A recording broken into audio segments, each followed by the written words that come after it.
మంచి ఫుడ్ తింటే ఆరోగ్యంగానే ఉంటుంది. మొదటగా కాళ్ళని ఎడంగా చాపాలి. చాపా. చేతులు వెనక్కి ఉంచాలి. చేతులే? కోడికి చేతులు ఎక్కడుంటాయి? భాషా దోషం, రెక్కలై ఉంటాయి. వెనక్కి పంచ.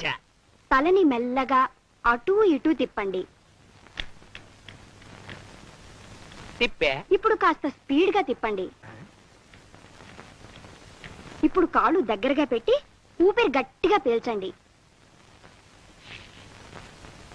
చచ్చింది కదా, మన ఊపిరి అయి ఉంటుంది. మెల్లగా ఊపిరి వదలండి. ఇప్పుడు తల కిందకి పెట్టి కాళ్ళని పైకి లేపండి. తల కిందకి, కాళ్ళు పైకి లేపిన కాళ్ళని మెల్లగా అటూ ఇటూ ఊపండి. ముందుకి వెనక్కి, ముందుకి వెనక్కి. ఇప్పుడు మీ ముందు గుమగుమలాడే చికెన్